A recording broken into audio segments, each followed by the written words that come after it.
Good morning. आज आप पढ़ेंगे कक्षा 10 फिजिक्स अध्याय 2 का नाम है गोली पृष्ठ पर प्रकाश का परावर्तन। आइए पहले बता दूं गोली दर्पण क्या है। देखिए, ऐसा दर्पण जिनका परावर्तक पृष्ठ गोल होता है या गोली होता है उसे हम गोली दर्पण कहते हैं। ठीक, देखिए गोली दर्पण दो प्रकार का होता है, एक अवतल दर्पण होता है, दूसरा उत्तल दर्पण होता है। देखिए अवतल दर्पण क्या है कि ऐसा गोली दर्पण जिसमें प्रकाश का परावर्तन दबे हुए तल से होता है उसे अवतल दर्पण कहा जाता है। ठीक, और दूसरा आता है उत्तल दर्पण। ऐसा गोली दर्पण जिसमें प्रकाश का परावर्तन उभरे हुए तल से होता है उसे उत्तल दर्पण कहते हैं। ठीक, उसके बाद नेक्स्ट हेडिंग आता है कि गोली दर्पण से संबंधित कुछ परिभाषाएं हैं।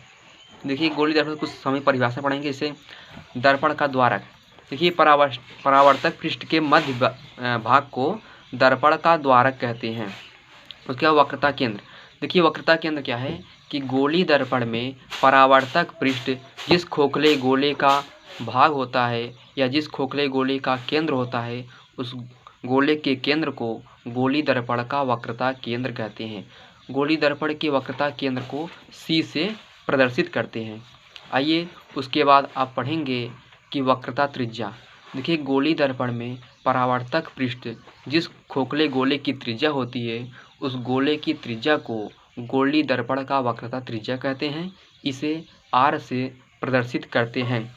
उसके बाद आप पढ़ेंगे मुख्य अक्ष क्या है। देखिए गोली दर्पण में वक्रता केंद्र और ध्रुव को मिलाने वाली सीधी रेखा मुख्य अक्ष कहलाती है। ठीक, उसके बाद आता है मुख्य फोकस क्या है। देखिए गोली दर्पण में वक्रता केंद्र गोली दर्पण में मुख्य अक्ष के समांतर आने वाली प्रकाश की किरणें दर्पण से परावर्तन के पश्चात मुख्य अक्ष के जिस बिंदु पर कट करती है उसी को मुख्य फोकस कहा जाता है। ठीक, मुख्य फोकस को हम F से प्रदर्शित करते हैं। उसके बाद आप पढ़ेंगे फोकस दूरी। देखिए गोली दर्पण के ध्रुव तथा मुख्य फोकस के बीच की दूरी को फोकस दूरी कहते हैं। ठीक, उसके बाद पढ़ेंगे प्रतिबिंब बनने के नियम। देखिए किसी दर्पण में प्रतिबिंब बनने के लिए 3 नियम है। प्रथम नियम है कि गोली दर्पण में मुख्य अक्ष के समांतर आने वाली प्रकाश किरणें दर्पण से परावर्तन के पश्चात मुख्य फोकस से होकर जाती है। ठीक, ये पहला नियम है। गोली दर्पण में मुख्य अक्ष के समांतर आने वाली प्रकाश किरणें दर्पण से परावर्तन के पश्चात मुख्य फोकस से होकर जाती है। ठीक, और दूसरा नियम है कि गोली दर्पण में मुख्य फोकस से होकर के आने वाली प्रकाश की किरणें दर्पण से परावर्तन के पश्चात मुख्य अक्ष के समांतर हो जाती है। गोली दर्पण में मुख्य फोकस से होकर आने वाली प्रकाश की किरणें दर्पण से परावर्तन के पश्चात मुख्य अक्ष के समांतर हो जाती है।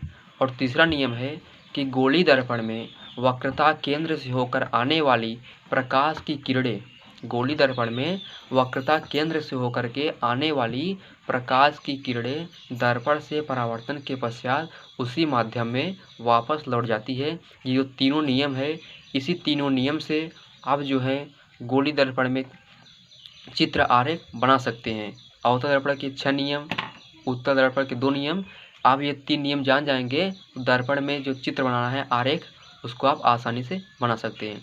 बस आज के लिए इतना ही। आप इस वीडियो को ज़रूर देखिएगा। धन्यवाद।